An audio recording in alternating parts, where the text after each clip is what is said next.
안녕하세요. 매일매일 헌법 오늘도 잘 찾아오셨습니다. 정인영과 함께 한다면 실력이 쑥쑥쑥쑥 벌써 이제 많은 개월수가 지나가면서 점점 여러분의 실력이 늘어나는 게 보입니다. 5월 16일 목요일 매일 헌법 매일처럼 습관처럼 정인영과 함께 하겠습니다. 자, 그럼 오늘 5월 16일 문제도 살펴봐야겠죠. 바로 가보도록 할게요. 자, 우리 요번 주, 다음 주, 국회직, 8급 문제였어요. 24년도 문제. 자, 그러면 이제 평등권, 많이 이제 어느 정도, 그래도 평등권에 관한 얘기 많이 들으셨을 거예요. 여기 이제 구체적 판례이긴 하지만, 그래도 이제 평등권. 자, 11조. 자, 이거 평등권에 관한 기본권으로서 가장 일반적인 기본권에 해당되고요. 물론 여기에는 평등원칙. 자, 이 평등원칙은 이 평등권을 심사하는 데 필요한 기준이죠. 심사 기준. 자, 평등권을 침해한다, 침해하지 않는다 라고 할 때, 판단할 때 꼭 지켜야 되는 국가작용 행위에 관한 판단 기준. 자, 이렇게 갖고 평등원칙을 따로 두는 이유는, 자, 일반적인 자유권적 기본권, 자유권적 기본권은요, 자유권적 기본권의 경우는 재산권이다, 신체의 자유다. 가령 12조 신체의 자유, 23조 재산권. 자, 이런 자유권적 기본권의 성격을 가지면요, 이런 뜻이에요. 고유한 영역이 있죠. 재산권이라는 고유한 영역. 아니, 재산권은 아무래도 신체의 자유하고는 다른 색깔이 있잖아요. 그런 재산권이라는 기본권의 고유한 영역을 가지고, 그런데 국가 작용을 하는 거죠, 국가가. 그러면서 이 재산권을 요만큼 들어오는 거예요, 요만큼. 그러니까 무슨 역할을 한다? 있는 자유권에 관한 제한, 이런 역할을 하는 국가 작용. 자, 아무래도 이런 국가 작용이 기본권의 자유를 제한하는 역할을 하는데, 그냥 하면 안 되고, 이거 법률에 근거를 두고 그런 식으로 해갖고 지켜야 되는 거 있죠. 국가안전보장, 그 다음에 공공의 안녕 질서라든지, 그 다음에 공공복리를 위해서, 그래서 국가안전보장 질서유지, 공공복리라는 목적을 달성하기 위해서 법률로서, 또 이 법률에 있는 국가적용 수단이, 이 수단이 법률에 담겨져 있어야 되는데, 이 담겨져 있는 수단은 또 과잉금지 원칙이라고 얘기합니다. 원칙을 통해서 정적비상, 그 다음에 본질적 내용을 침해하지 말아야 된다. 그러니까 자유권적 기본권에서 쓰는 과잉금지 원칙과 달리, 이런 자유권적 기본권에 평등권이라는 것은 고유한 영역을 갖고 있지 않아요. 그냥 자기만의 고유한 영역이 없어요. 뭐라고 그래요? 정치, 경제, 사회, 문화, 그 다음에 성별, 종교, 사회적 신분, 어떠한 기준, 어떠한 영역에서도 같은 것을 같게 대우하고 다른 것을 다르게. 이건 평등 문제가, 평등권이라는 기본권 문제가 발생하지 않아요. 비교 집단 간에 어떤 일이 발생해야 된다? 이렇게 같은 것을 다르게 한다든지, 다른 것을 같게 한다든지, 뭐가 발생해야 된다? 이렇게 빨간색에 차별, 취급이 발생했을 때 절대적인 차별을 해서는 안 돼요 라는 시대는 갔어요. 합리적 이유가 있다 없다, 이걸 판단하는 거죠. 합리적 이유가 있으면 차별이 허용되거든요. 그래서 이 합리적 이유, 요거 법률에 있어요. 차별을 하는 법률에 이게 담겨져 있다는 거죠. 그럼 여기는 법률을 만들 때는 제한하는 국가작용에 관한 과잉금지 원칙의 법률 작용 수단을 평가하는데, 여기서는 법률이 뭘 하고 있다? 합리적 이유 있는 차별 취급을 하고 있다. 그러면 이 합리적 이유 있는 차별 취급에 관한 판단을 바로 평등원칙이라는 기준으로 판단을 한 거죠. 만약에 이 법률에 있는 합리적 이유 있는 차별이, 만약에 합리적 이유가 인정할 수 없다, 그러면 평등권을 침해한다, 이런 논의를 하는 거예요. 그러니까 항상 평등권과 자유권적 기본권에 관한 문제는 조금 시스템 돌아가는 시스템이 달라요. 그래서 자유권적 기본권은 고유한 영역을 먼저 찾아줘야 되고, 이게 기본권의 보호 범위다, 보호 영역이다, 이런 얘기를 하잖아요. 그래서 보호 범위, 이걸 먼저 찾아준 다음에, 보호 범위가 아무런 문제 없으면 관계없는데 갑자기 형사범죄라든지, 또는 갑자기 세금이라든지 이런 식으로 문제가 발생하면 제한이 들어온단 말이에요. 그럴 때 그 제한에 관한 법률의 규정이 제한을 담고 있는데, 그 제한을 하는 수단이 과잉하면 안 되죠, 이렇게 얘기하는 거죠. 하지만 차별 취급에 관한 문제, 평등권은 비교 집단, 대상 간에 같은 걸 갖게, 다른 걸 다르게, 이런 논의가 안 돼요. 하지만 같은 걸 다르게 한다든지, 다른 걸 갖게 한다면 차별 취급이 발생하는데, 이 차별 취급에는 절대적으로 안 돼요. 그게 아니라 합리적 이유 있으면 차별 취급이 가능합니다. 그걸 어디에다 담았다? 법률에다 담았다는 거예요. 그 법률을 잘했다 잘못했다 평가할 때 평등원칙이라는 걸 쓴 거죠. 그러면서 이 법률이 이런 영역이요, 기본권 같은 소중한 영역에서의 차별 취급에 관한 논의를 했을 때, 만약에 이거 해서는 안 되는데 근데 하겠다는 거야. 그러면 그 법률은 굉장히 엄격히 또 꼼꼼히 따져봐야 돼요. 왜? 헌법에서 보호하면서 차별하지 말라고 했는데 차별하는 법률을 만들었으니까. 하지만 헌법에 뭐라고 썼냐면요, 차별을 해주세요. 이분들은 적극적으로 다른 분과 달리 해주세요 라고 헌법에서 규정을 두었다는 거야. 그럼 차별을 해주세요 하세요라고 해서 법률을 만들었잖아요. 그럼 그 법률이 무슨 죄가 있어요? 그럴 때는 뭐라고 한다? 완화된 심사를 통해서 평가한다는 거예요. 자, 이렇게 되는 거고요. 그 다음에 이럴 때 실질적으로 여러분 입장에서는 그러면 어떤 영역에서는 하지 마라 해라 라고 하고 어떤 영역에서는 하지 마라 하고 어떤 영역에서는 해라 라고 할까요? 이거를 할 적에 기본적으로 우리 헌법에서는 적극적으로 차별을 해라라고 명시로 쓴 데가 있어요. 바로 31조 6항에 국가유공자, 상위공정, 전무후공경의 유가족에게는 취업함에 있어서 적극적으로 해줘라. 하지만 나머지 대부분 법에는요, 재산권을 차별하지 마라 이런 식으로 돼 있어요. 근데 재산권이 문제예요. 차별하지 마라 라고 했는데 재산권의 경우는요, 사회적 관련성이 높은 영역과 사회적 관련성이 낮은 영역이 존재하기 때문에 또 재산권 안에서도 문제예요. 그냥 명시적으로 써놓은 거는 명시적으로 써놓은 대로 가요. 그게 31조 6항. 근데 명시적으로 안 써놨는데 그냥 차별을 하지 마라 라고 밖에 안 돼 있다는 거예요. 그럴 때는 차별을 하지 마라 했는데도 한마디로 그런데도 불구하고 재산권에 관한 문제를 건드렸을 때는 이게 사회적 관련성이 높다, 사회적 관련성이 낮다. 선생님, 재산권은 자유권적 기본권이잖아요. 그래요. 요게 갖게 요게 기본권도 되고 기본권도 된단 말이에요. 그럼 기본권을 갖게 여기도 기본권을 다르게 이렇게 됐는데, 문제는 여기에 차별 취급이 발생했을 때 그러면 기본권 간에 차별 취급이 발생했는데 그게 재산권인 거야. 근데 왜 쟤는 재산권을 저렇게 주고 왜 나는 재산권을 저렇게 달리 합니까? 라고 했더니 이유를 보니까 그 재산권이 뭐다? 사회적 관련성이 높은 영역의 재산권이라면 쟤하고 달리 취급할 수밖에 없는 거죠. 그럴 때는 사회적 관련성이 높으면 차별 취급을 판단할 때는 뭐라고 한다?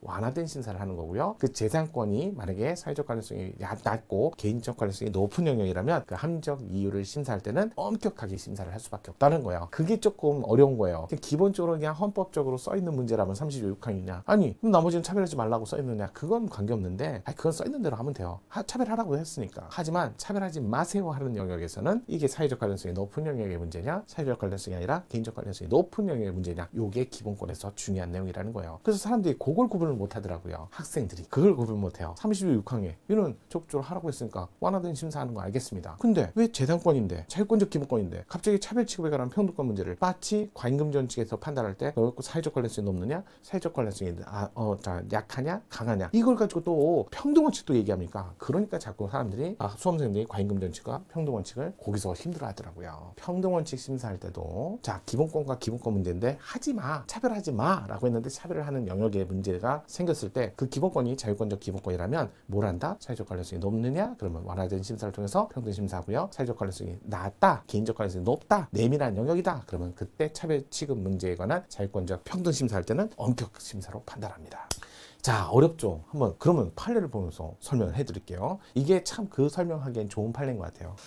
자, 옳은 것을 찾으세요 라고 돼 있어요. 옳은 거 볼게요. 내국인, 영주, 결혼, 이민, 체류 자격을 가진 외국인. 그러니까 내국인 또는 영주, 결혼, 체류 자격. 그러면 뭐야 이거? 가족이잖아요. 가족. 이 외국인 또는 내국인과 달리 외국인 지역 가입자, 그러니까 가족이 아닌 외국인과 달리라고 했으니까 가입자에 대해서 납부할 월급, 보험료, 하, 전년도의 전체 가입자 평균을 고려해서 따로 정한다는 거야. 충분히 합리적 이유가 있죠. 왜? 가족 구성원 가족이잖아요. 가족 생활을 하는데, 그러면 달리 그냥 우리나라에서 직업을 갖기 위해서 들어왔든지 또는 어떤 학생으로 역할로 학생 배우려고 들어왔든지 이런 외국인하고는 조금 차별을 할 수밖에 없다는 거예요. 가족 구성원하고는 좀 다르죠. 그래서 분명히 의료보험 혜택이라든지 사회보험 그런 기본권이잖아요. 이거에 관한 혜택은 차별해서는 안 되고, 만약에 차별을 한다 해도 합리적 이유가 있어야 되는데, 가만히 보니까 이거는 가족과 가족 아닌 자를 구분하는 거니까 충분히 달리할 이유가 있다는 거예요. 보세요. 자, 하한을 전년도에 전체 가입자 평균 고려하여 정하는 장기 체류 재외국민 외국인에 대한 건강보험료 적용 기준. 자, 6조 1항의 별표 이유 이런 건 필요 없어요. 그냥 단서는 함정 이유 없는 외국인을 내국인과 달리 취급하는 걸 써서 평등권을 침해한다? 침해하지 않습니다. 충분히 가족과 가족 아닌 분을 차별하는 건 당연하죠. 여러분들 어디 가서 얘기할 때 그러잖아. 우리가 가족이야. 그런 얘기 하잖아. 피는 물보다 진해. 이런 얘기도 하고요. 그거는 달리 처우하는데 함정 이유가 있다. 이렇게 보시면 될 것 같아요. 자, 그 다음에 볼게요. 자, 헌법재판소는 동물약국 개설자가 수의사, 수의질병관리사에 처방전 없이 판매할 수 있는 동물용 약품을 규정한, 이것도 최근 판례이긴 해요. 대부분 최근 판례예요. 이건 22년 판례인 것 같은데요. 동물용 약품을 규정한 처방 대상 동물 의약품 지정에 관한 규정 3조가 의약 분업이 이루어지지 않은 동물 분야에서 수의사가 동물용 의약품에 대한 처방과 판매를 사실상 독점할 수 있도록 하여 동물약국 개설자의 직업수행의 자를 침해하는지 여부를 판단하는 이상 평등권 침해 여부에 관한 관한 여부는 따로 판단하지 않겠다. 요거 조심해야 될 게, 자, 자유권적 기본권의 직업의 자유를 침해하는 여부를 따로 과잉금전칙을 따로 판단했고, 그거를 판단했다면 얘는 평등권 침해 여부는 따로 갈 필요가 없는 게 중첩되다 그래요. 아, 이거 어려운 판례예요. 일단은 이거 작년 판례인가 재작년 판례인가 되게 최근 판례예요. 이것도 맞아, 작년 판례인데, 이게 뭐냐면 동물약이요, 솔직히 말해서 인간에 쓰는 약의 함량이 작게 들어가는 약도 많아요. 그러니까 동물약인데 이걸 많이 쓰면 사람에게 쓰는 약과 동일하단 말이에요. 그러다 보니까 이게 오남용에 악용될 소지가 있더라는 거예요. 또 동물약을 많이 타가지고 동물에게 또 위협이 될 수도 있고요. 그러다 보니까 이걸 관리를 좀 해야겠다. 그래서 자, 수의사가 동물용 의약품에 대한 처방과 판매를 사실상 독점. 우리나라에서 의사는 어떻게 돼 있어요?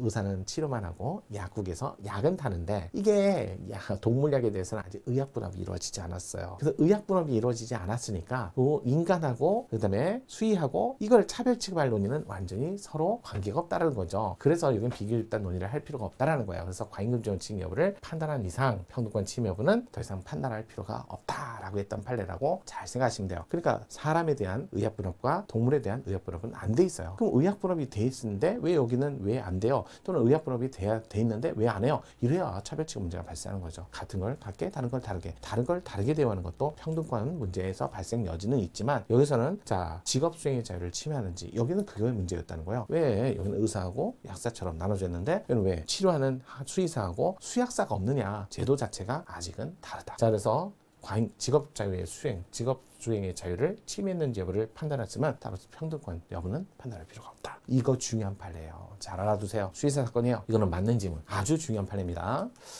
세 번째, 확정 판결 기초가 된 민사, 형사 판결, 그 밖의 재판 또는 행정처분이 다른 재판이나 행정처분에 따라 바뀌어 당사자가 행정소송의 확정 판결에 대해서 재심을 제기하는 등 재심을 제기하고 기간을 30일로 정한 민사소송법을 준용하는 행정소송법 8조 2항 중 민사소송법 456조 1항 가운데 451조 1항 8호에 관한 부분, 준용 부분은 행정소송 당사자의 평등권을 침해한다. 자, 일단은요, 우리나라에서 소송 제기 기간인데 뭐 긴급하게 비상해갖고 하는데 3일 그것만 위헌이었어요. 재심기간 30일, 이 정도는 합헌입니다. 60일 합헌, 7일 합헌, 5일도 합헌이에요. 뭐 긴급 비상 이런 거 붙었을 때 5일, 4, 7일 이런 것도 합헌이에요. 그래서 30일 이거 준용하는 거 충분히 반하지 않는다. 이 정도는 충분하다. 더 침해하지 않습니다.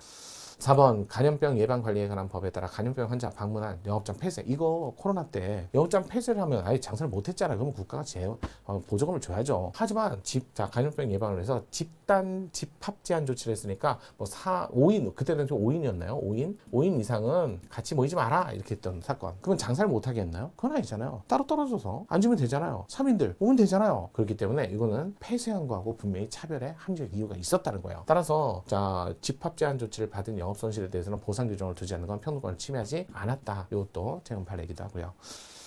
자, 작년 23년. 자, 5번, 예비역 복무 의무자 범위에서 일반적으로 여성을 제외, 아니 복무 의무자에서 여성을 제외합니다. 심지어는 여성이 군대 갔다 오셨을 때 군대 갔다 온 다음에 예비군 훈련, 자, 이것도 마찬가지죠. 예비역 복무 의무자의 범위에서 제외하는 법을 둔다 해도 반하지 않아요. 침해하지 않아요. 아무래도 여성과 남성 복무 근무 자체가 조건이나 여러 가지 아무래도 불편한 게 많습니다. 뭐 불편한 게 많다 해서 뭐 못하게 하고 안 하게 하고 그런 것보다는 그걸 하게 하는 것과 안 하게 하는 것 사이에 차별 취급을 문제되는지 살펴봤는데 그 정도의 차별은 합리적 이유가 있더라라고 해서, 자, 이 상근 예비역에 복무 중이었던 자의 평등권을 침해하지 않습니다. 이렇게 보시면 될 것 같아요. 자, 간혹 가다가 예비역, 자, 요즘에는 뭐 예비군 훈련 가는 분도 있지만 여기는 예비역 복무 의무자의 범위에서 법률 자체에서는 이거는 합리적 이유가 있다. 반하지 않는다. 그래서 정답이 누가 봐도 2번이었어요. 동물약국. 그래서 동물약국은 의약분업이 아직 안 됐다. 정말 여러분들이 알고 있는 기본적인 평등권, 평등원칙에 관한 심사 기준에 관한 판례보다도 이거는 조금 더 한 단계 높은 문제가 아닌가라고 생각이 듭니다. 중요한 문제였어요. 그래서 참 좋은 문제 아닌가라고 생각이 들어요. 자, 이거 잘 정리하셔야 돼요. 자, 어렵지만 자꾸 보시고 자꾸 느끼고. 자, 그러면 오늘 요 판례들 하나도 빼먹지 말고 잘 정리하시고요. 암기하시고요. 내일도 우리 같이 갑시다.